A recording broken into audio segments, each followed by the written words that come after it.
Oh, I'm sorry. Did I break your concentration? Somewhere between science and superstition.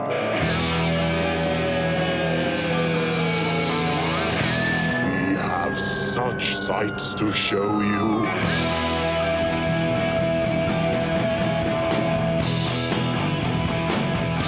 Strange Eons. Welcome to Strange Eons Radio. That's Eric, somewhere in this general vicinity. Hello. And then somewhere else is Vanessa, either above me or below me. Hello. I'm Kelly. Hey, gang, we're recording via Zoom because our recording day fell on Mother's Day. And Vanessa, I got to know, how was your first Mother's Day? Yeah. Yeah, it was pretty solid. I got to go for a walk with my tiny human. She had no idea, but I was excited about it. And then we went to Red Lobster because it's my mom's choice for restaurants. And then I watched a film with my good friend who came to visit. So it was a very cool chill day. That sounds lovely. And I had alcohol. I like that one person seems completely left out of this. Oh, my husband? Yeah. He was there for all of it. Okay. Oh, fuck him. It's Mother's Day, Eric. Jesus. He already did his work. Right. His He job's made her done. a mother. He was kind enough to get me 4 boxes of my favorite gluten-free waffles. So Oh. it was very thoughtful. Very thoughtful. That's a lot of waffles. I go through a lot of waffles. Cool. Nice. So it was good. It was weird though, because I've only been a mother for 4 months. So I feel like I'm cheating somehow. Like I don't feel like I qualify. I need to have done at least a year to get to have a Mother's Day. I don't think that's true. Actually, once you've shot a kid out of your vagina, you are a mother. I guess you have. Is the cliche. That's what they say anyway. Yeah. My sister and I took our mom and dad out for brunch. It was a lovely time. Mom talked about the show a lot. Hi, Mom. Great to see you. That's so cool. She said that she said, does Vanessa have a baby? I said, yes, she does. And she said, I sure like her. I assume she was talking about you and not your daughter. I mean, either way. She said that she likes our playful back and forth. She also then asked my sister if she watches the show, and she said, do you know all he does is talk about drinking the entire time? She does listen. And she goes, you going to talk about drinking this episode? And I said, I plead the fifth. And by fifth, I mean 750 milliliters. There it is. Look at that. Do you have a giant round ice cube in there? Yeah, I do. You're so classy. You're so classy. You know me. Here's the other thing Mom brought up. She watched the episode with the peanut butter. And she couldn't remember actually giving me the peanut butter. So that's how important it was to her. But then she presented me with there it is in a tall jar. There it is. I think you never see it because it always sells out. Choosy moms, choose Jif. And thank you, Mom. I will be eating all of this. I'll probably be just sitting in my recliner, no shirt on, with a spoon, just be like, I love peanut butter. So. Don't we all? I don't understand this creamy, though. Like, I'm a crunchy person through and through, so the creamy thing really wigs me out. Yeah, well, you've got nice young teeth. Yeah, I was crunchy until, about 15. I decided adult tastes have kicked in. Let's go creamy. I think creamy is probably more of a childish taste. I like the texture. True. I like the challenge. Yeah. Of a peanut butter sandwich and jelly sandwich with a little crunch to it. Speaking of childish, this morning, you guys, I had for breakfast, because I'm an adult and I can choose what I want for breakfast. I had ice cream for breakfast. Now you might be saying, Kelly, What Is kind? ice cream the kind of breakfast that an adult should have? And the answer is probably not. But is ice cream full of nutrients and vitamins that you need for a well-balanced diet? Turns out also no. But by that time, I was also already reading the calories and dropping the little bonbons in my mouth going, this was a bad choice. Still, this is least what it it's has like to be an dairy. adult. Yeah, like Yeah. my mom Calcium. will occasionally say like, "Well, I wasn't sure about eating, and I kind of crave cookies, and I kind of crave candy, and I kind of craved ice cream." And I'm like, "Go for the ice cream. At least there's some freaking milk in there." Like, Jesus. The rest is just pure sugar. There's like nothing good for you. Ice cream almost has something that your Gotta, body can do something with. you got to count those good feelings in, though, too. Yeah, I guess so. There you go. Yeah. But what flavor did you have? Eric, you're going to be very disappointed to know that what I bought was a little tiny tin, or not a tin, a cup of like crunch flavored bonbons. Oh, that Oh, sounds great. nice. Even more elegant than regular ice cream. Well, you know, I grabbed this at the Shell station I filled gas up at, and the guy at the counter says, "Hey, it's always a good time for ice cream, right?" I felt immediately judged. I was still like, you know what? Fuck you. I'm an adult. I do what I want. Whatever happened to that really fancy ice cream that you would like serve guests that came in like a box that was called, I think, Viennetta? And you would like, you could see the ads where they'd have like a candle in the background lit with somebody Oh, cutting with a giant like chef's knife through. Sort that's of a right. curly, Yes, cakey a looking thing. curly kind of Yeah. chocolate mixed with, it's like fancy. Yeah. I The think it's out 80s, of business. the hell of a time. Kids today, they don't know what they're missing. Guys, enough Yeah. of this talk. Obviously, I'm having a tough time with the diet. I saw a couple of movies, and the first one I'm going to talk about is Kingdom of the Planet of the Apes. Nice. Now, I'm also going to fold into this. I watched the new trilogy in preparation for this. Oh, And, you know, nice. everybody talks about Star Wars, Lord of the Rings, and everything. Do not sleep on this last trilogy of Planet of the Apes. No shit. Rise of the Planet of the Apes, Dawn of the Planet of the Apes, War for the Planet of the Apes. Really a great set of flicks. Yeah. Kingdom of the Planet of the Apes, different. Those three movies, you know, the first one set in present day, and then the next one like 10 years after basically the apocalypse, and then the next one 15 or 20 years. Those felt very dark, and, you know, it was ape against human and all of that stuff. This is 300 years after the end of the last movie. Oh, wow. So it is now, there are humans in here, but it is mostly an ape versus ape story. And it was not as dark. It was more like an adventure film.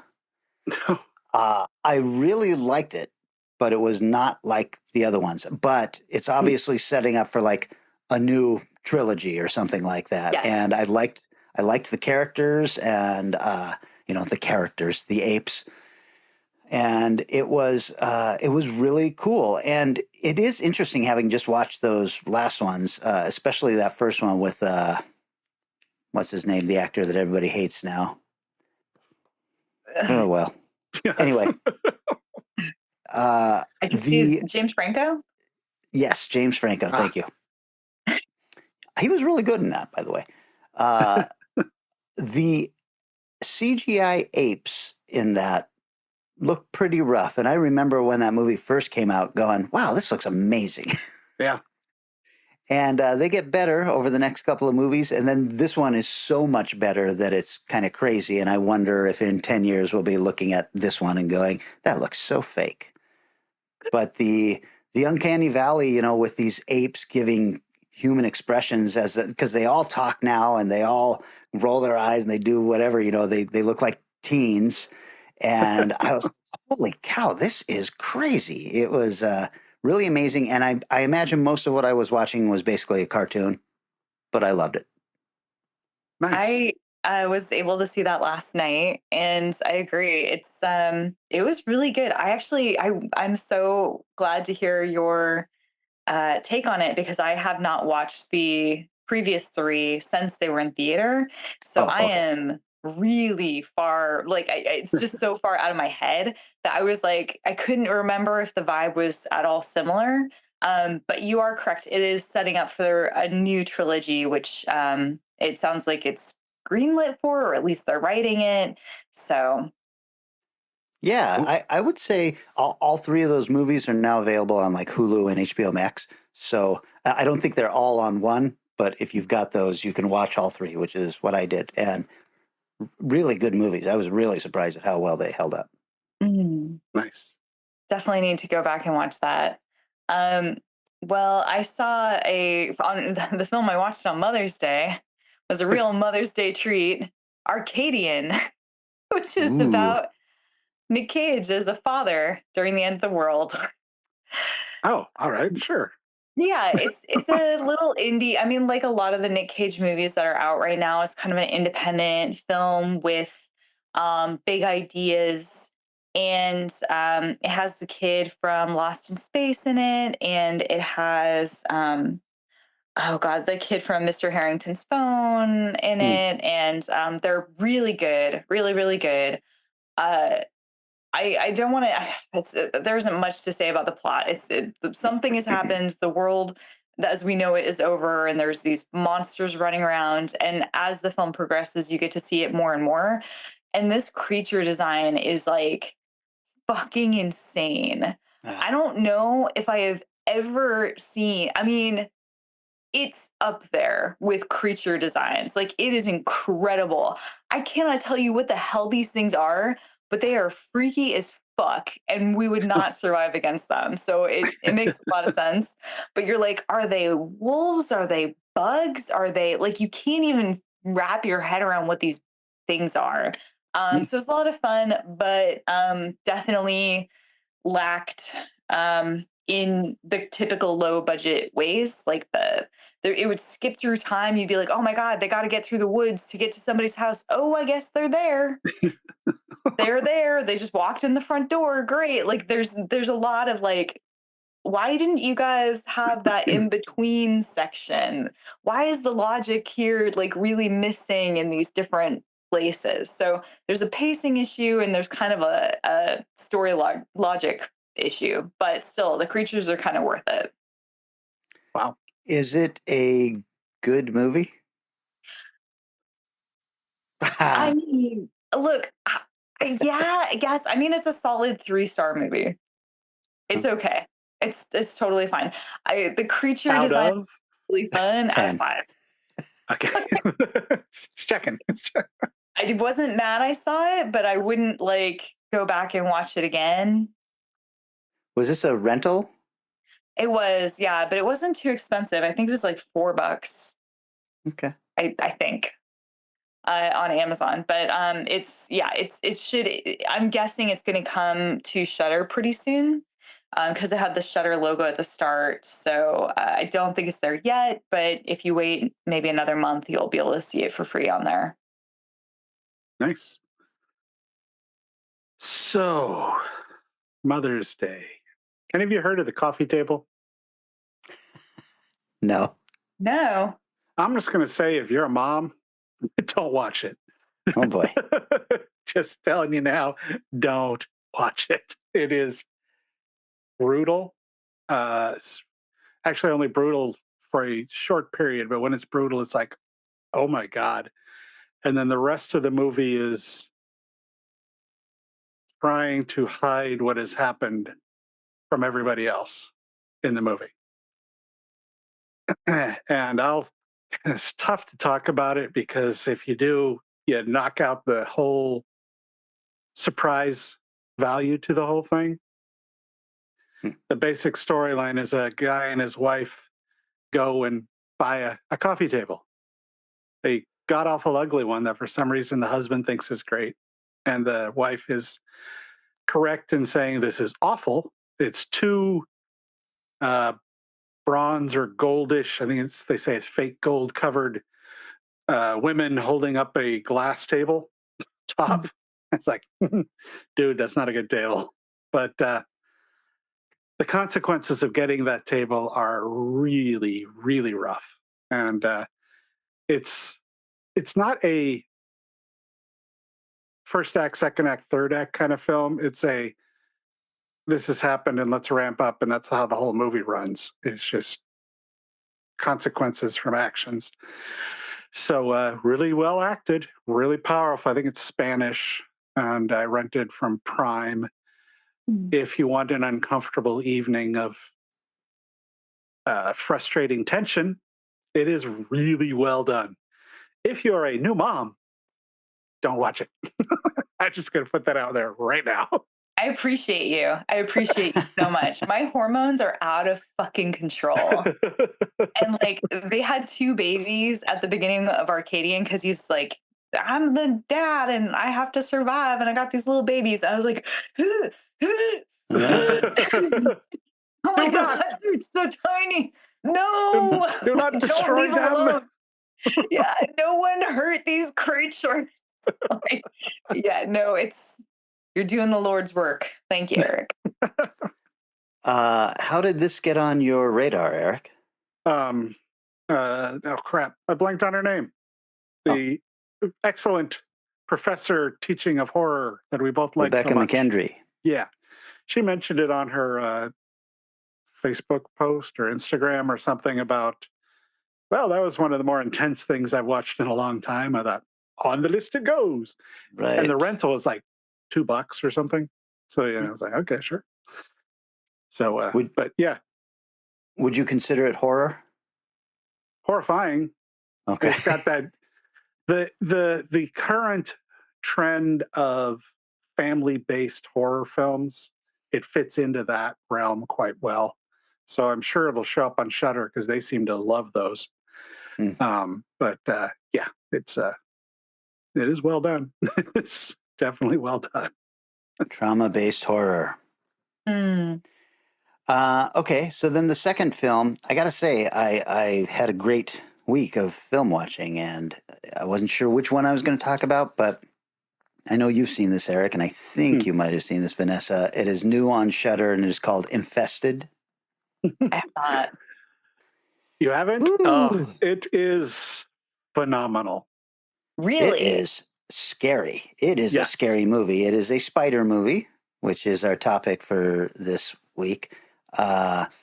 It is French. It is about a guy who has a passion for bugs and animals. He and his buddy have this dream of like, it seems like they want to build like a roadside exotic Zoo or animal something? attraction. Yeah. And so he goes and he buys these bugs and stuff from this, looks like a black market bug dealer. Yeah. I mean, the first scene is these guys who are hunting for these spiders, and they find it, and it is a horrifying scene. And then this kid takes it home, and you're just waiting for it all to go wrong because he's putting it from the little sealed plastic it's in into a shoebox, and you're just like, oh, it's getting out of that. And of course it does, but what you're not prepared for is that it repopulates very quickly by itself. Yeah. and its babies take over this apartment complex, which is really a very cool looking apartment complex on the outside and completely run down on the inside. I don't know how that works, but and then it becomes a story of these 5 or 6 people, tenants, who are trying to get out of the building. But of course, the police are aware of what's going on, so they've locked the building down. And it was just incredibly tense. I literally sat there watching the movie the entire time going, oh. It has a similar tone style to Wreck in that regards. But I watched this film going, I don't think I'm arachnophobic, but I might be by the end of this freaking movie. It's just wow. It's lit. It's lit great, but it's lit poorly, if that makes sense. So that it's mostly in the dark, and then every time you see somebody up close, you're looking behind them, waiting for that spider to come down the wall or something. That little space right there on my wall.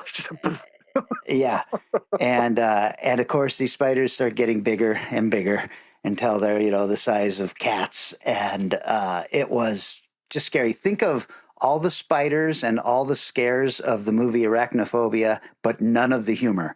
Played completely straight and super, super tense. It's on Shudder. It's called Infested. This will be in my top 5 of the year, I'm sure. I wouldn't be surprised. Yeah, it is incredibly well done. That's that scene where the woman's in it's not a shower scene per se, but she's in a shower trying to figure out what to do. Just, Yes. There's a really lot of spiders in this movie. Yes, there are. Now that it's spider season and the spiders are waking up and coming in my home, I might put this on the back burner. Yeah, I don't blame you. I would say if you don't like spiders, this is not a good movie for you. I don't like spiders. But you enjoyed it.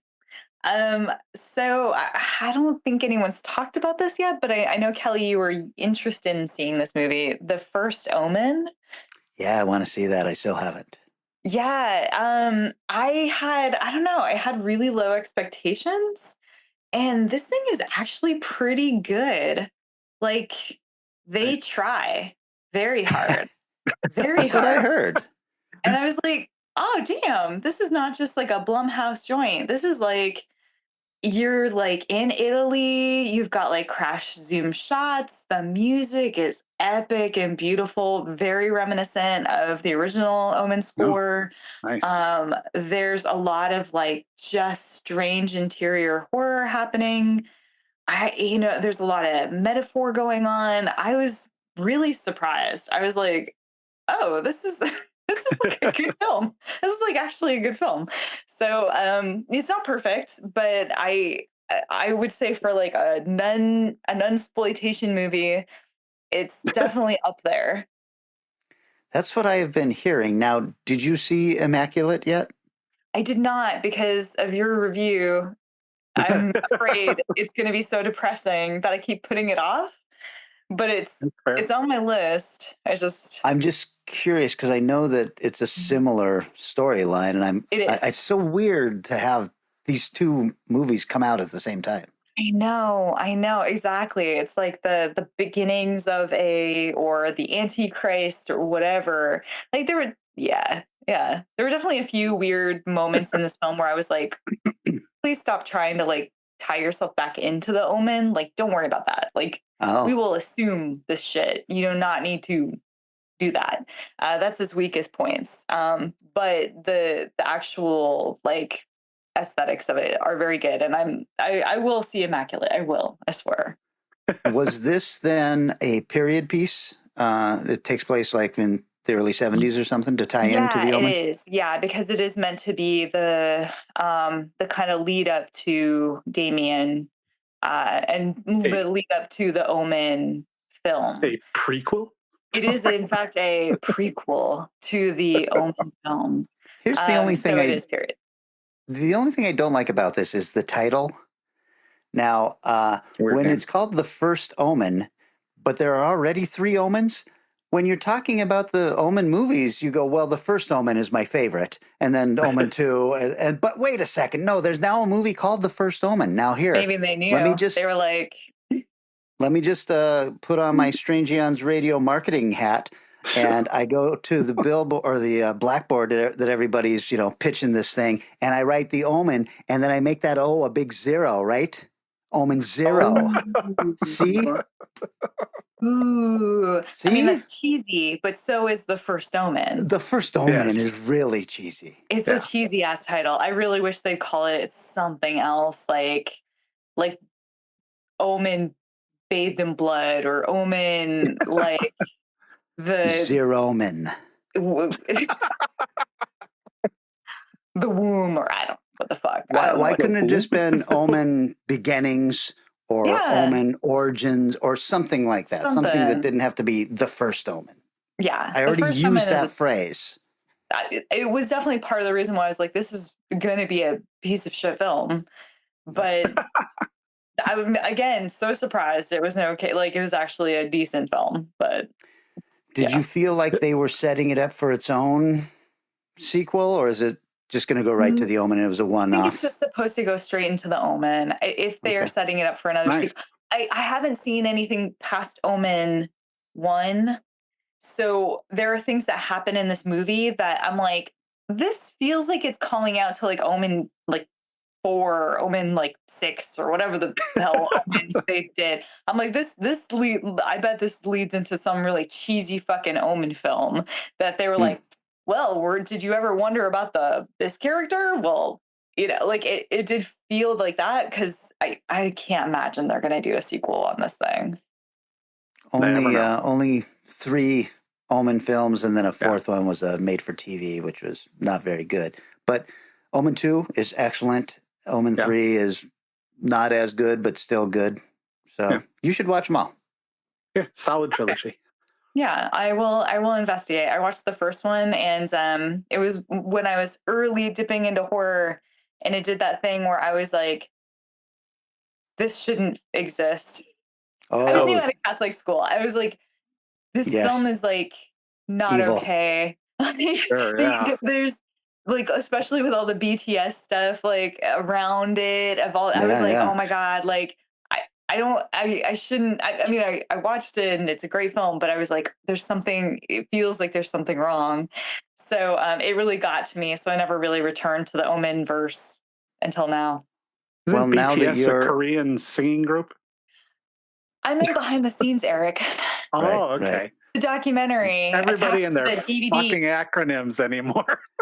Just type Vanessa. 3 words out. Behind the scenes, the disc where it talks about how everybody else died and the airplane accident and the guy who That's got right. beheaded and all that shit. I was like, oh man, this is not okay. The universe is like telling you something. Well, now that you've grown out of all of that and you're a new mother, you should really watch The Omen Oh, again. jeez. Hey, that kid is way older than my child and a male, so I'm fine. Right. Okay. Anyways, crawling out of the craziness of my first film, I went and watched the box office summer movie style of Fall Guy. Oh, Yeah. Totally fun. Oh, good. Exactly what I was hoping it was going to be. Really nothing more, but definitely nothing less. I actually saw no trailers for it, so I'm going, I kind of assume this is based on the original TV show. And the moment he drives out in his truck, I'm going, oh, yeah, definitely. I saw that truck. Yeah. there was a TV show? Oh, boy. Yes. The original stars of the TV show do make a cameo appearance in the movie. Lee Majors? Yeah. And what's her name? The blonde. Oh, ouch. I wouldn't have said Forgot. that. I would have said I've forgotten the name of the other thespian. But Heather Yeah, it's Thomas, Heather maybe? Locklear. Heather Oh, Locklear. Okay. is that it? Okay. But I don't know. It was a Heather. I'm not sure. Uh, better or worse than La La Land? Oh. As a film, La La Land is a better movie. Okay. As All an right. Just want to enjoyable make sure. experience to watch, I had more fun with Fall Guy overall. It is definitely cranking hard to get a stuntman Oscar Oh, wow. category. And holy shit, there are some awesome stunts in this movie. Very cool. It even pulls the nice 70s, early 80s thing of showing the raw stunts at the end, in the end credits, a lot of them, and they're spectacular. Uh, And my new like favorite actor, Brian, is just amazing. But the leads, their chemistry is really good. They are good on screen. It's just a great dumb action movie with really good stunts and a lot of fun to watch. very cool. I do want to see this. This looks good to me. I Yeah. did see Yeah. the trailer, and there was a lot of "Any Way You Want It" from Journey in it, and Oh, really? I kind of love that song. So They play the theme song, but of course they altered the lyrics a little bit because I'm the guy that made Clint Eastwood such a star all is right. altered to something else, and it's like so I went to iTunes, downloaded the original because I want to hear the original lyrics now because that was just like I kept wanting to hear Burt Reynolds or Clint Eastwood said they never do, but it Holy doesn't fit. shit. You But are it's such still a good. nerd. Yeah. Oh yeah. Yes, I did Never watch the change. original series. Wow. I got to check it out as well, and I agree with you 100%. It felt like almost a love letter to stunt work. It's Yes. just so fun and cool the way they were doing those stunts. It's just like stunt after stunt after stunt, as well as commentary about like, God, it sucks to be a stunt man. Man, stuntmen sure aren't recognized for their work. Oh, if Yep. only, man, my life is just endless stunting and it's hard and I don't get paid well, but here we are. I'm showing But up it's a for lot work. of I love fun. it. Yeah. Even little shots. There's a scene where they're in a fight and his supervisor or whatever, I forgot, the lead stunt guy is in the fight with him. Mhm. There's this shot where he clotheslines this guy, where he goes from seeming like kind of a large guy to a freaking Hulk in just this one shot where he just takes the guy. I was going, that looked really cool. Even the little stunts are like, damn. So Eric, remind me because I wasn't a huge fan of the series. Wasn't he a bounty hunter in the TV show? Yeah, they don't play it directly. He Okay. is accidentally becomes an investigator Okay. by some actions of one of the producers on the show. So he does what the Fall Guy show is, but it's definitely not set up like the original Fall Guy. So. Okay. Well, that trailer sure made it look fun, so I will definitely check that out. It is, and it's a good big screen movie too because the stunts are large. Some of them are really epic. So. And Well, Eric, do you think that the stunts, so I'm pretty sure the montage at the very beginning with all the like well-known stunts, I think they were recreating those stunts actually. I don't think they were the original footage, which is like a whole nother level of like fucking insane. Oh, yeah. No, I'm pretty sure. I think you're right. It didn't. Some of them looked very similar, but not. Yeah. They look too slick as far as film style and stuff like that to be some of the original. Although it did make me. Oh, what is this? The Burt Reynolds movie where he plays this? Is it just the stuntman or the? Yeah, it is the stuntman. Yeah. Yeah, I need to go watch that again too now after seeing this film. Directed by Hal Needham, who was a stuntman. There you go. Good movie. Yeah. Okay, how about we take a little break? And then when we come back, we're going to be talking about spider movies.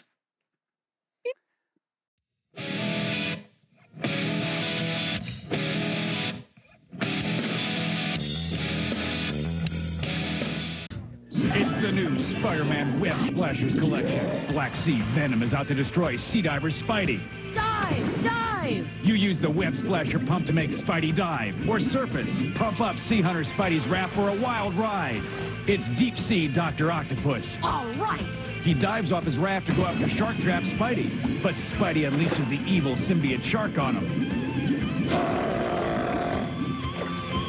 The new Spider-Man Web Splashers collection, each sold separately.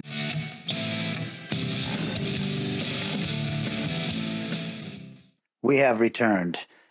This was my subgenre pick, and I chose this because I'm celebrating my new novel, The Secret Language of Spiders. I just never thought of that. How? Which is available for pre-order right now on Amazon. In all forms? Not in the physical copy form. That's that the one I'll one have it to. will be. Kelly. At one point, it will be. So get the ebook now, read it, and then get the hard copy later so Kelly can sign it sometime. What's your website again? Where can we sign up to find out when your book comes out? Written by klyoung.com. Thank you. Cool. I'll go there right now. Let me bring up my browser. Well, don't do it right now. But you know what's nice about this is that I sent this out to some of my writer friends, and the ones who were stupid enough to tell me how much they liked it, I was like, can I get that in quotes?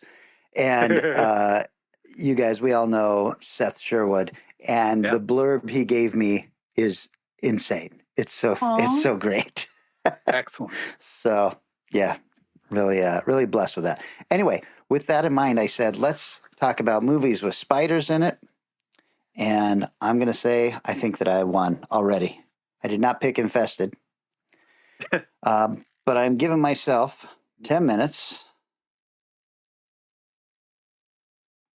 And I'm going to be talking about a movie called Big Ass Spider.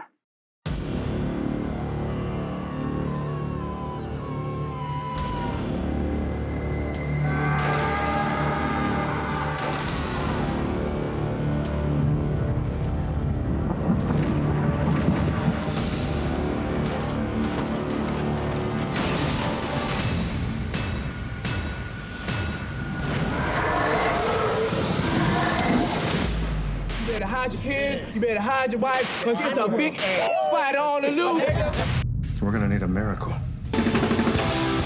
Spiders happen to be my specialty. I become a spider to catch a spider. But isn't this like the biggest spider ever? You could be super exterminator. So I'm gonna help you, and you know like how? Like Robin helps a Batman. Okay, so what is the biggest spider ever? It's 20 inches long and black. Sounds funny. Oh, God, this is so gross. Oh, yeah? What? Look at this. No, describe it. I'm not gonna look. This is, without question, the biggest spider on record. Anything else? Anything else? That's girl, man. What? Don't be scared. I'm not scared. This thing's huge. Highly poisonous, aggressive, fast, smart. It's strong. This is a big-ass spider. If I see the spider, I'm gonna put his ass. This town has no idea what's coming. God help us all.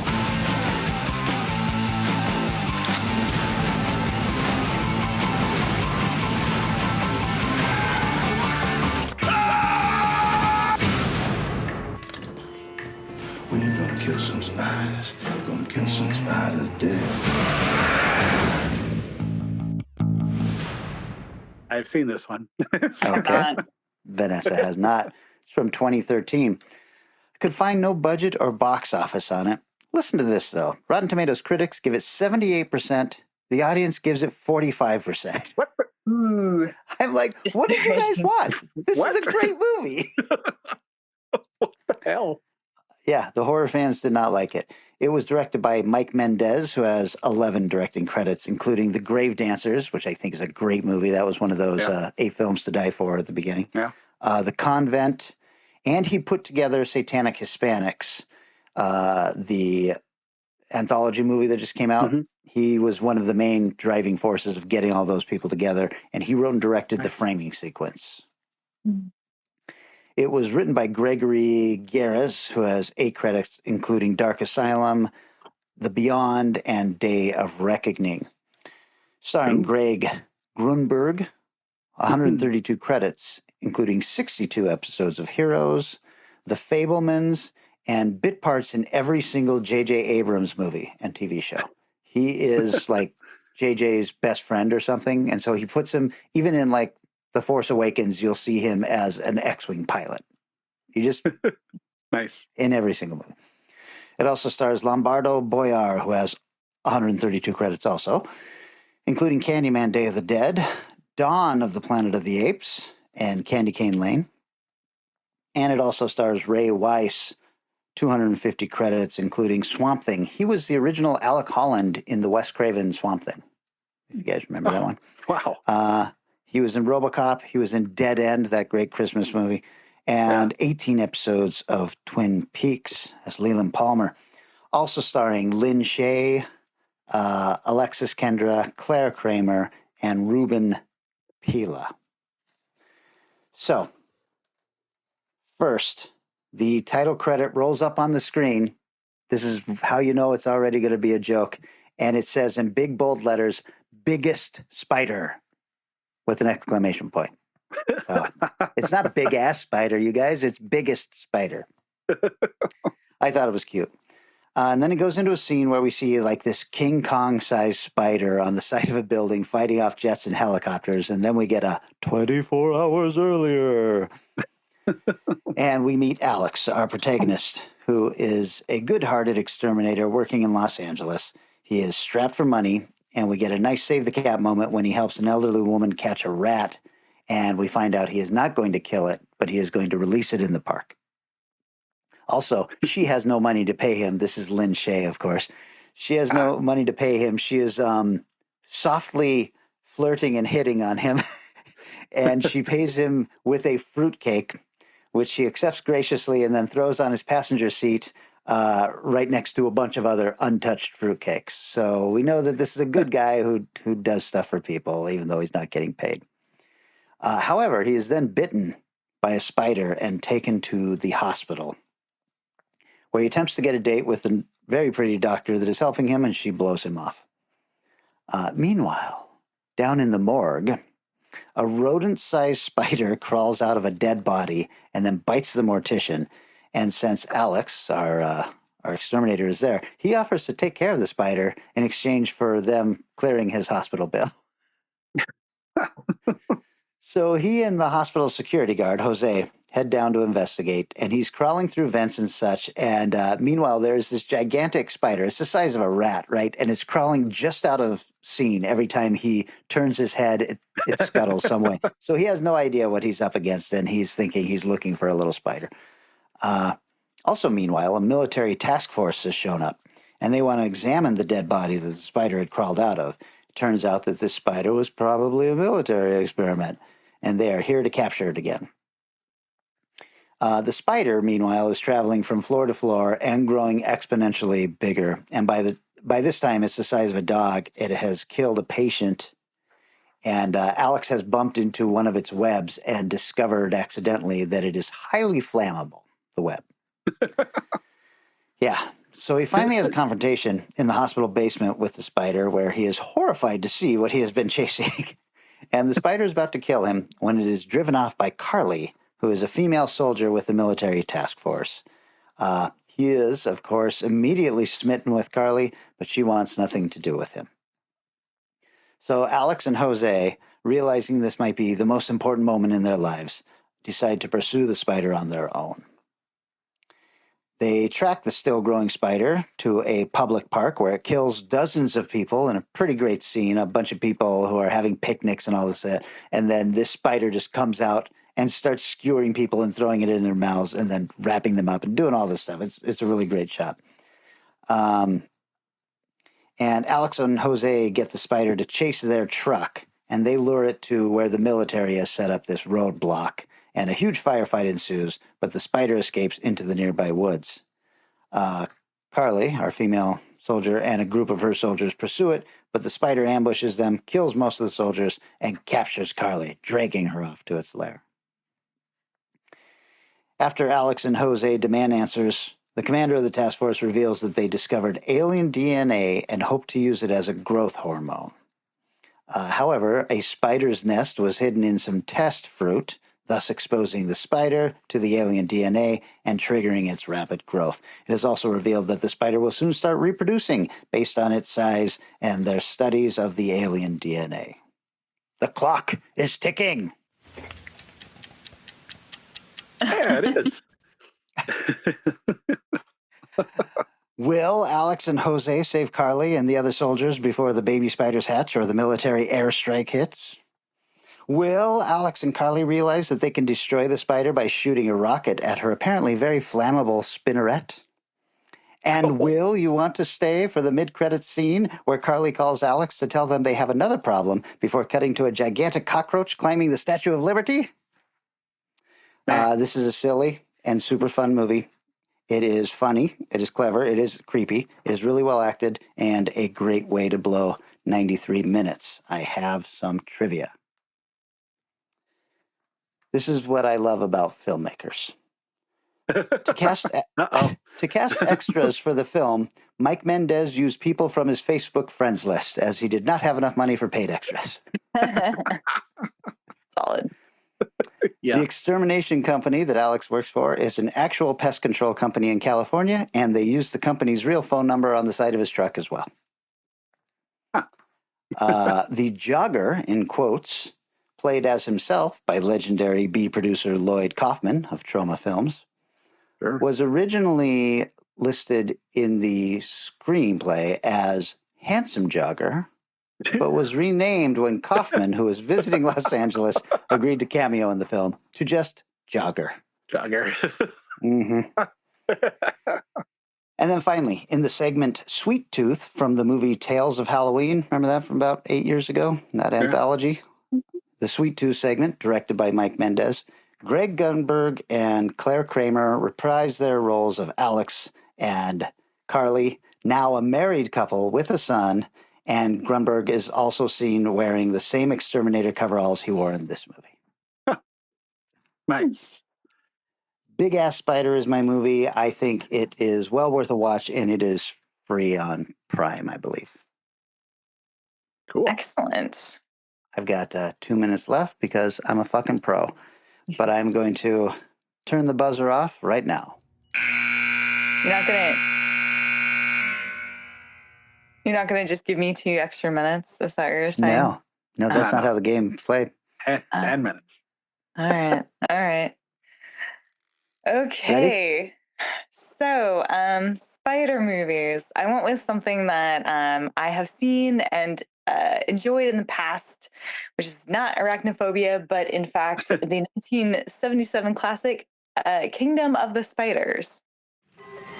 An unknown species of horror is born as science fiction becomes science fact. If you find any problems out there at the Colby place, just keep it to yourself.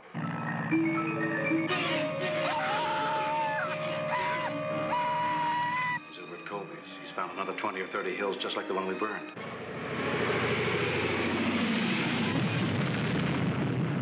I mean, this right here is scientific phenomenon.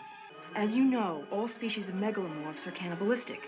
If you put them together, they'll kill each other off. They just don't colonize like ants or bees do. An army of deadly predators, searching, destroying anything in their path. Why did they come? What do they want? In the tradition of the great science fiction thrillers, Dimension Pictures presents Kingdom of the Spiders, starring William Shatner, Tiffany Poling, Woody Strode, and introducing Altabese Davis. The spiders in this area have organized themselves into an aggressive army. I've never seen anything like it. One minute they weren't there, and the next minute they were everywhere. Jump at a girl!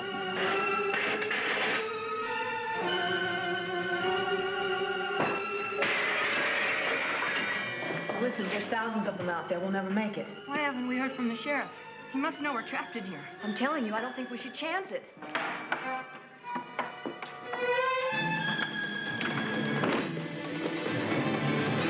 Your nightmares will never be the same. Kingdom of the Spiders. The next victim could be you. This has a Rotten Tomato score of 50% from critics and 36% from audience. So I'll take your big ass spider and lower it. It has a budget of $1 million and a box office of $7 million. So it somehow brought some cash in. Directed by John Bud Cardos. He has 10 credits to his name, including Legends of the West, Gore 2, Skeleton Coast, Mutant, The Day Time Ended, and The Dark. He's also an actor, 26 credits, mostly uncredited credits, and then stunts, 21 credits, and transportation department. I was like, this guy just kind of does stuff. He just rolls in and is like, what can I do here today for you? Written by Richard Robinson, who has 4 credits, including Piranha, High Ballin', and of course this.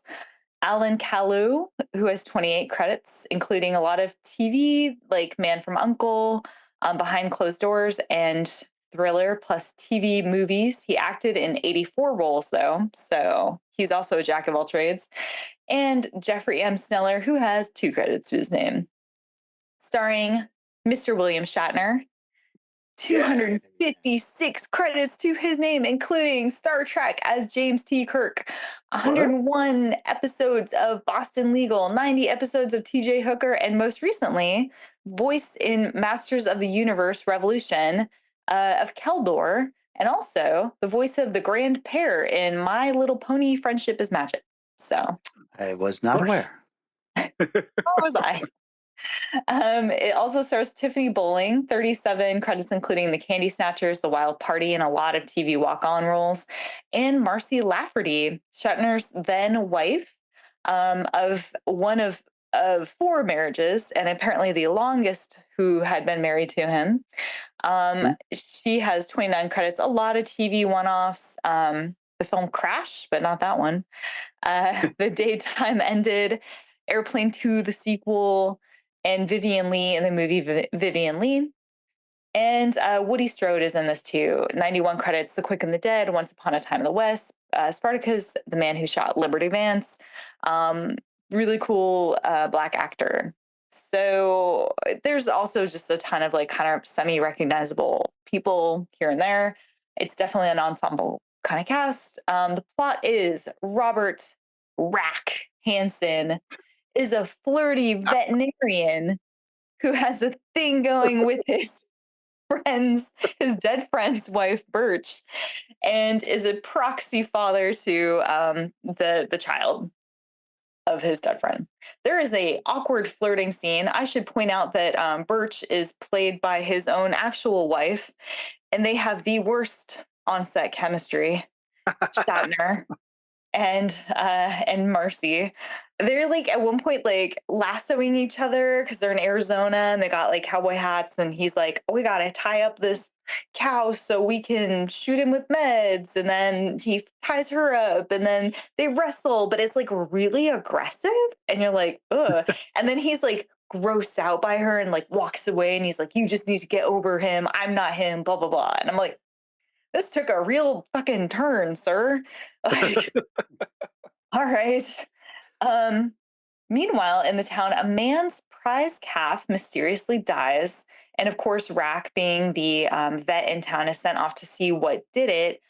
He can't quite work it out, so he sends a blood sample off to a university, and a scientist arrives in town, a smoking hot blonde with reflective sunglasses and a cool car with its top down. She doesn't belong here. She's just some rich, fancy university scientist woman.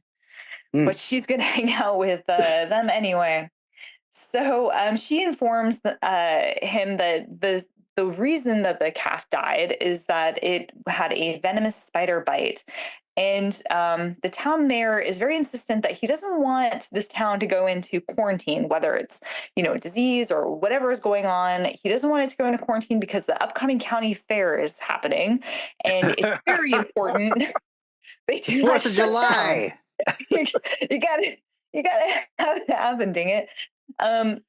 So of course, in the meantime, the spiders become more and more prevalent and aggressive. Rack starts getting close to Diane, the scientist, the blonde, while Birch, his actual real life wife, her heart is broken. It hurts. However, the spiders, they discover, are in this giant hill on the property of the cow who died. And she thinks that maybe millions of them are actually out here due to a lack of food and overuse of chemicals somewhere else in the country. It's about 600 miles away from where these things should be. And she finds out from her testing that these spiders are in fact 5 times more venomous than normal spiders. And they have formed many more hills, not just the one hill that they decide to go ahead and burn down, but the spiders crawl away from. Look at. Hello, buddy. That's incredible. Yeah. Mayor tries to, he's like, I'm going to kill all these spiders. And he tries to spray the whole town with pesticides using a crop duster. But of course, the plane is thwarted by spiders. Wow. Birch is then attacked and sends her daughter Linda to go get help. Rack is able to save Linda, the little girl, but not Birch. Too bad for her. She does not get to be with Mr. Shatner ever again. They just slide her love story under the rug and say, who cares about her? More and more residents begin to get attacked. And Rack and Diane take refuge in a local lodge, but eventually it's also overrun. So they try to escape and leave the town, but it's too late. Spiders have gotten everywhere. They can't get in and out because of just they're all over everything, and the power is shut off. So Rack needs to go to the basement, change out the fuse, but is, of course, overwhelmed by spiders. The next day, we see he has survived somehow miraculously, and they listen to the radio hoping to hear about this crazy event, and no one talks about it. It's weird. They do, however, look outside to discover the entire town is covered in webbing. And then we get an incredible country song playing over the credits. So this film, it has a very 70s TV drama feel to it. It's like really pretty cheesy. It doesn't really have very much of a plot. It's, however, the only film I've ever seen where I feel really bad for the spiders in it. Like, genuinely bad for the spiders. They are clearly just murdering these spiders. The first scene you see a spider in, a guy is like changing a tire on a car, and it's like inside the new tire, and it bites him and runs off, and he just spits on it. He just spits on a real tarantula. They're all tarantulas. They're just a lot of tarantulas. And so it's gross because they're everywhere, but they're also kind of cute. And you can tell they're being like forced into situations where people are like chasing them around with little air guns, and they're like, sorry, sorry. Like, and they're being gently placed. You'll be on hearing people. from my agent. They're just like on things, but they're not doing anything really. They're not they're creepy because they're spiders, but they're not actually. There's just a lot of them. A little bit of trivia on this movie. Tiffany Bowling was cast as the female lead because she was the only actress who auditioned for the film who had no problem working with spiders. $50,000 of the film's budget went towards spiders. The producers offered to pay $10 each for live tarantulas, and the handlers captured and collected 5,000 of them. Contrary to popular belief and the film, the venom of most Northern American tarantulas is not deadly to humans and causes no more harm than a bee sting, unless, of course, the person is allergic to the venom. The worst injury most of the actors suffered was while handling the tarantulas was troublesome itching caused by the spiders shedding their uticating bristles. A large amount of the tarantulas kept on hand led to some unusual production difficulties. Not only did each one of them have to be kept warm. Oh no! How did that even happen? There wasn't even anything to talk about this movie. All right, I'll just wrap up with the last couple most interesting things. Additionally, tarantulas are usually shy around people, so fans and air tubes often had to be used to get them to move around toward their victims. And indeed, there were a number of scenes where the tarantulas are attacking people, and it's obvious to the viewers that they are just being moved around from place to place. In his autobiography, Up Till Now, William Shatner said he found it distressing how many of the tarantulas were killed on set, remembering hearing them squish as cars drove over them. It's fucked up. You can see it happening all the time. The people are stepping on them. People are running over them. People are like, they are just dying on screen constantly. It's awful. After shooting was completed, and because tarantulas are native to the area anyway, all of the remaining and surviving tarantulas were set loose in Camp Verde, Arizona area. And for many years, locals saw a higher than usual number of them in the area. Nope, I would not be happy with that. Yep. Nope, that's a lot of spiders. 5,000 minus the dead ones. So it's interesting you said this had a TV movie feel, because I thought this was a TV movie. Yeah, when you said it had a budget and a box office, I was like, what? Yeah.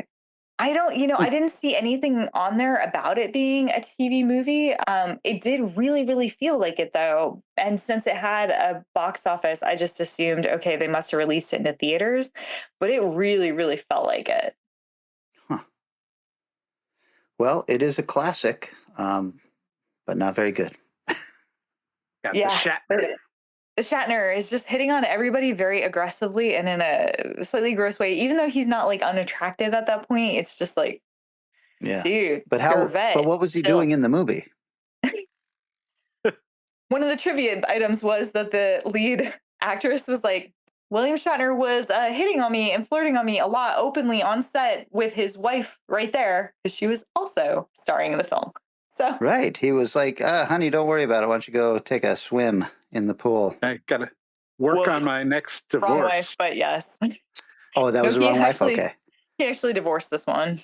Did not end in a swimming tragedy. Oh my. Eric, you ready? Yep. Cat disappeared. 10 minutes. All right.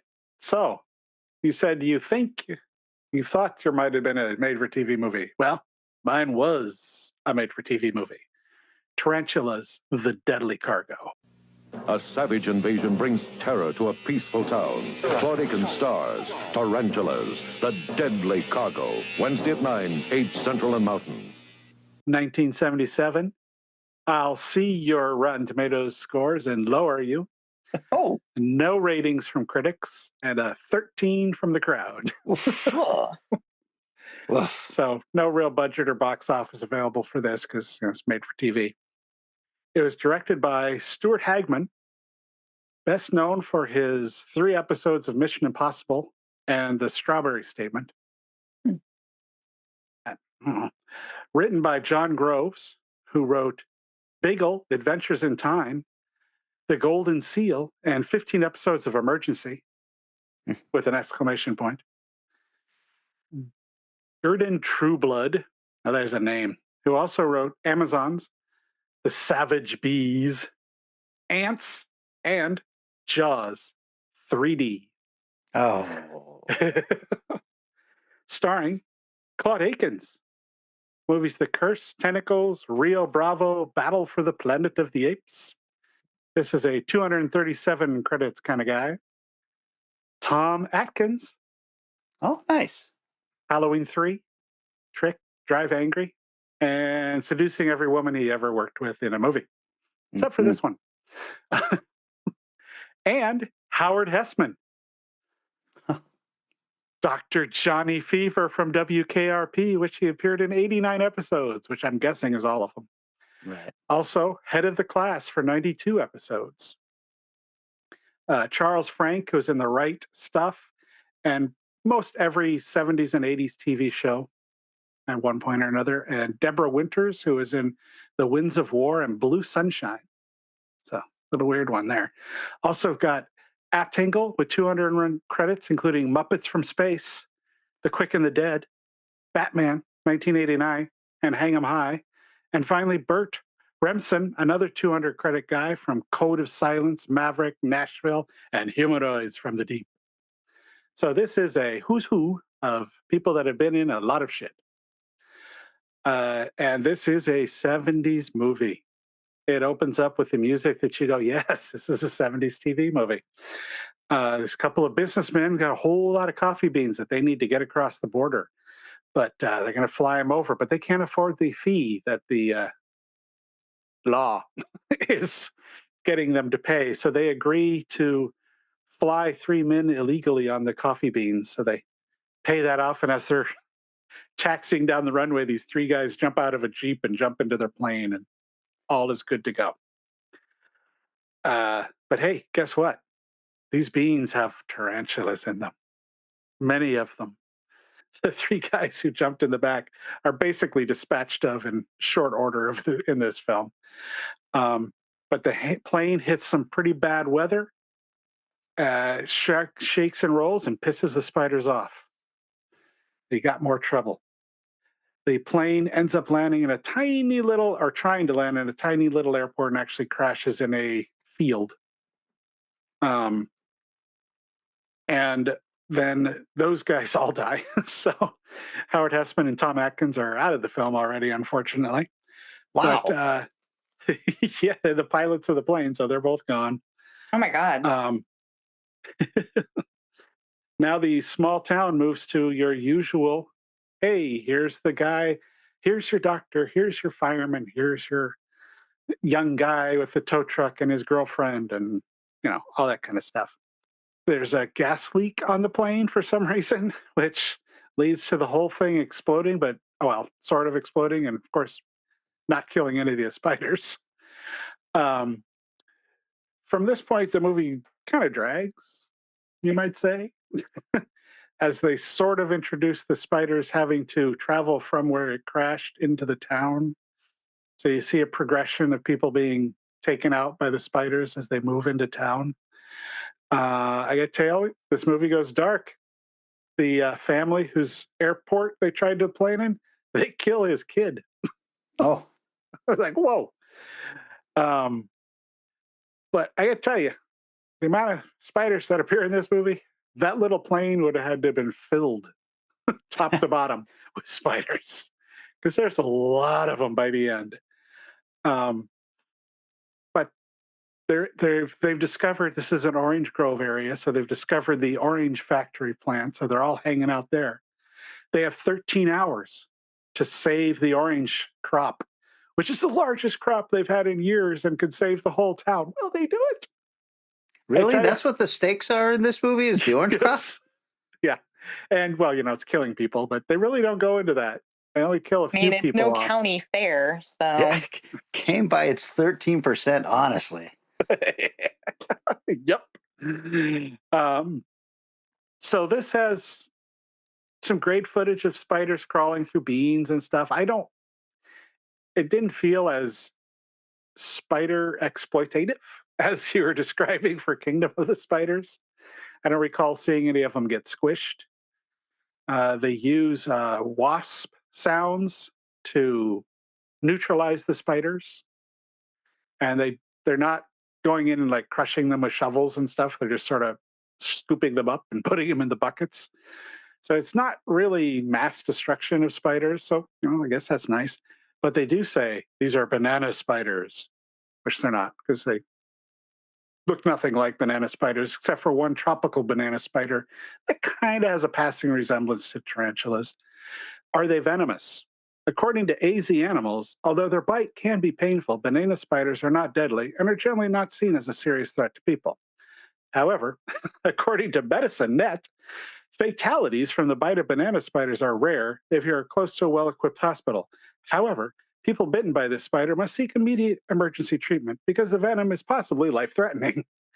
There's an anti-venom available for banana spiders. Surprisingly, the venom of the male spider is more efficient than that of the female spider. It is certainly dangerous and bites more people than any other spider. So they're either just fine or vicious killers. Right. So I don't know. There's also a lot of variety of banana spiders, so maybe they're talking about a different one. This was nominated for Outstanding Achievement in Film Sound Editing and Oscars, and also in Film Sound Mixing. So it was for the well Emmys. regarded in those ways. For the Emmys, right? Not. Yes. Okay. So did I say Oscars? Yeah, Emmys. Yeah. Unfortunately, this is not available streaming anywhere. I'm guessing YouTube probably has it, But hey, if you're so inclined, Kino Lorber does have it on Blu-ray. Of course. It does not fully sound like it remastered with an audio commentary. Ooh. It does not sound like it deserves that presentation. It's actually pretty fun. It's not a good movie, but it is also so 70s TV show. The sincerity of like the mom and dad who lost their kid, or the over sincerity of the mom and dad who lost their kid, going cheesy level of I love you still, and we'll make this work is impressive. The ending has a really strange segment to the credits where it sort of does a visual version of like the end of Animal House, but instead of letters, it's just the people. Like they've got the police officer whose wife was killed and might have been having an affair with another guy, almost implies a suicide is going to happen in this shot. It's like, well, that's interesting. Either that or he's going to masturbate. I'm not sure. Pretty much the same look. So that was my story, and I'm good being done talking about it now. Oh my god. Hey. Amazing. I'm not going to watch that. Although I'm tempted to watch Kingdom of the Spiders again. It's free on Tubi, or you can get a remastered copy from Shout Factory. So 70s TV show movie lover, you're not going to check this one out.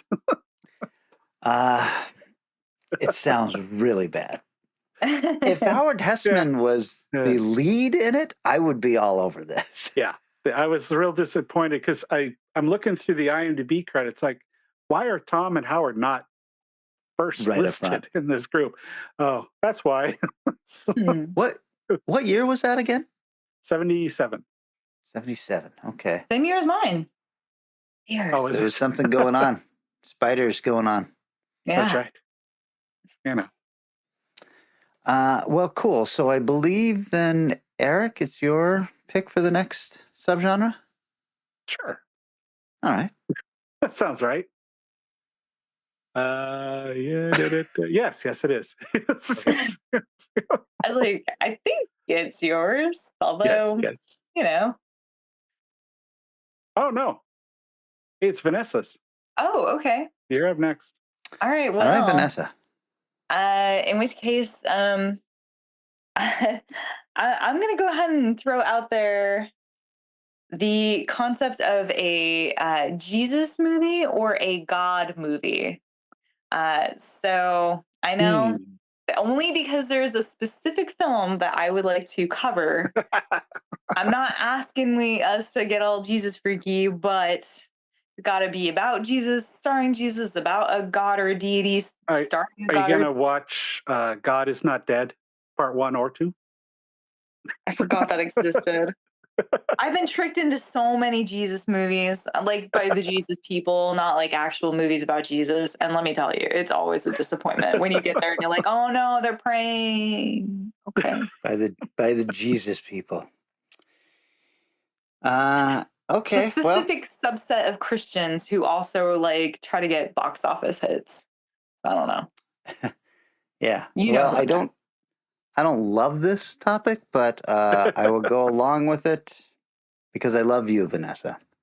Thank you. Thank you. Go. Not all of them are going to be winners, but maybe your film will be. I'm going to guarantee it won't. This means that this is the time where we talk about, hey, you guys want to help out support the show? There's a lovely way to do that. It's called the Value for Value model. You can go to our website. You can donate money to us if that's what you want to do. There's various levels you can donate. You can even put yourself on a recurring donation. So all of that stuff is part of the Value for Value. If you get value out of this, you give us some value back. We can't tell you how much that is. You have to decide what value you got out of this. The other way you can do it is by liking and sharing posts, commenting on the YouTube videos, starting a discussion in the Facebook page, which is Strange Eons Radio Talk, or, and we love this, leaving a voice message for us on the Strange Eons Radio hotline, which is 253-237-4266. One more time, 253-237-4266. Okay, gang, I'm really hopeful that we are recording in person next week because my house is a mess, and the only reason I clean it is when people are coming over. Excellent. So that's the plan. Okay, then. Then I will see you guys in 7 short days when we are talking Jesus. See you next Thursday. Transportation and other considerations for Strange Eons Radio produced by Pan Am Airlines. When you think of traveling, think of Pan Am. You can't beat the experience. Guests of Strange Eons Radio stay at Econo Lodge Everett. It's an easy stop on the road, if you know what we mean. Strange Eons Radio is recorded live in front of a studio audience. If you enjoyed this episode, please consider leaving us a positive review on your favorite podcast app. Sit, Ubu, sit. Pretty solid. I got to go for a walk with my tiny human. She had no idea, but I was excited about it.